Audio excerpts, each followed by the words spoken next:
Do any other council members have any comments at this stage? Yes, just very briefly. I have two questions at this point in time. Clearly, two of your three candidates are rather similar in their size, and one is very, very different.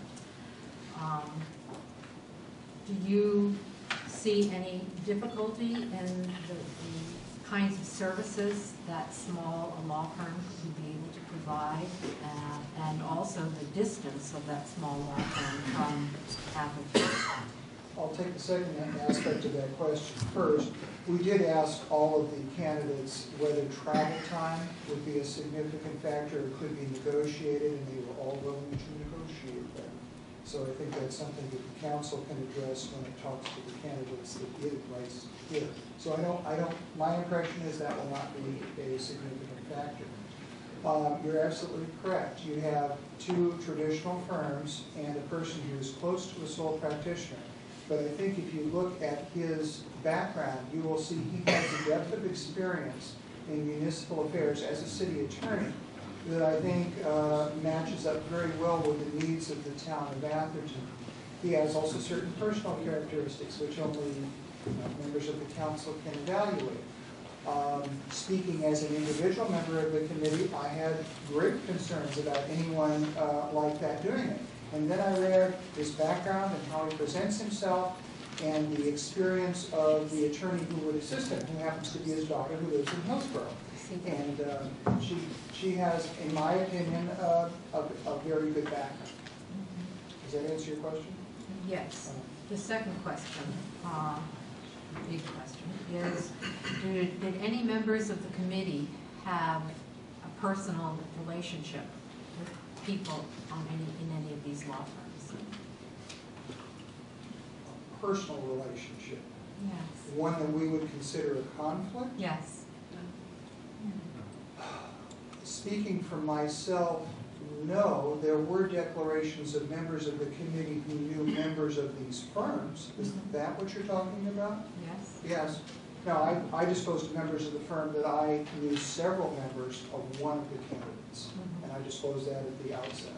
So, in the case of the sole practitioner, did any members, because that, there's only basically one person in that firm, were there any conflicts? not that I recall. No.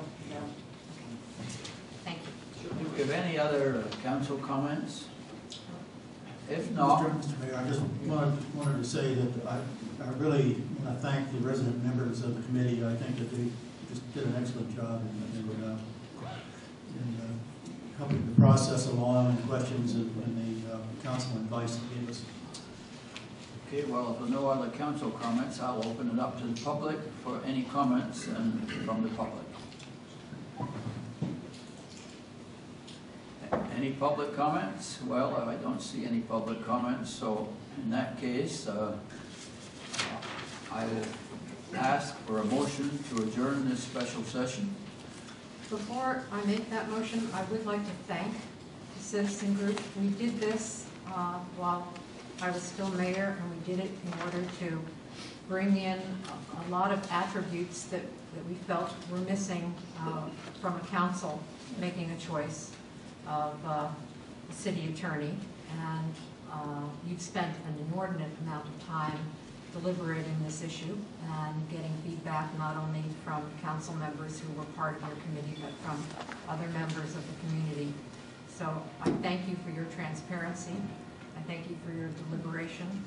I thank you for your input, which will aid us a great deal in making this decision. And I look forward, I hope, to seeing your notes. So thank you from the bottom of my heart, and I mean that. And I hope it leads us to make a better choice for the entire community. Thank you. Before we adjourn, I would like to say that the council would like to get this decision made as quickly as possible, and therefore we will be setting a special meeting for the council to decide, whether they want to interview some of these people and whatever decisions they want to make, and hopefully we can get this thing done. And I think also I'll just repeat some of the comments other people have made. I again would like to thank the committee for what I think was an excellent job. I would now make a motion to adjourn. Second? All in favor? Aye. Well, now I'd like to open up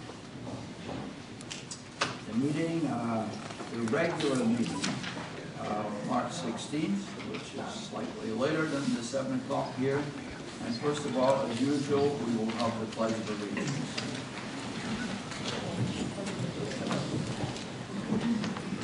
I pledge allegiance to the flag of the United States of America and to the republic for which it stands, one nation, under God, indivisible, with liberty and justice for all.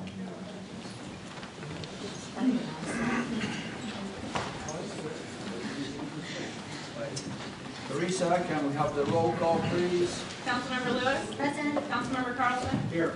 Councilmember McKeithen. Here. Vice Mayor Whitmer. Still here. Mayor Dobby. Here. The next item on the agenda are presentations, and one of the presentations tonight is for Lou Proponis. Now, Councilmember McKeithen has known Lou Proponis in an official capacity for many, many years. I don't know if it's 10 or not. So I have suggested that she make the presentation to Lou Proponis tonight. So Councilmember, go ahead. Thank you. Lou, would you step up to the podium, please? This was something I had wanted to do last December when Lou said that he was going to retire from the Transportation Committee. But at that time, he said he was going to be selling his house, and I had thought that sometime in the spring, because he was not only a valued member of the Transportation Committee, but a valued member of the Atherton community, we might want to have a little going away party for him in the spring when he sold his house, and so I had put it off. But Lou has now told us that he's staying here in Atherton, much to all of our joy, and so it now seemed appropriate to give him his little proclamation for being on the Transportation Committee. So here is Lou's proclamation for his service on the Traffic and the Transportation Committee. Whereas Lou Proponis moved to Atherton with his late wife, Margaret Shepard, and built their current home in July 1984, shortly after their daughter, Dina Proponis, graduated from Sacred Heart High School in Atherton. And whereas Lou Proponis has always believed that as a viable member of the Atherton community he cherishes, it is important to give back.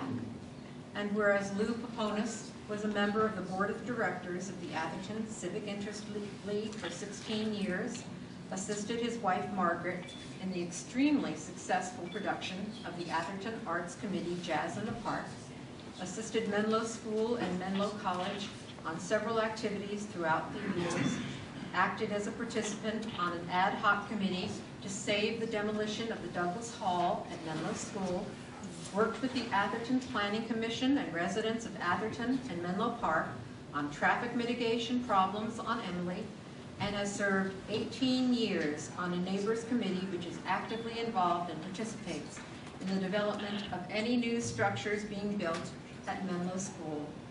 And whereas Lou Proponis spent 7 years serving as a member of the Transportation Committee. Whereas Lou Proponis has been committed to sharing his expertise in all matters pertaining to traffic and transportation, which include broad review of the town streets from multiple perspectives, use and location of signs, and traffic safety and mitigation. Now therefore, on behalf of the town of Atherton, city manager, city council, city staff, transportation committee members, appreciation is expressed to Lou Proponis for his valuable service to the Traffic and Transportation Committee, and we extend to him our good wishes for continued success in his future. Thank you.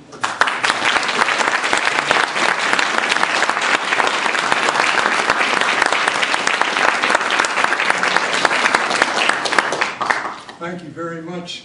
I know the crowd that is gathered here this evening is not for me, but it's nice to see so many of you. I want to say this, that I have many things that I'm very grateful to my late wife for, in that she and her family moved to Atherton in about April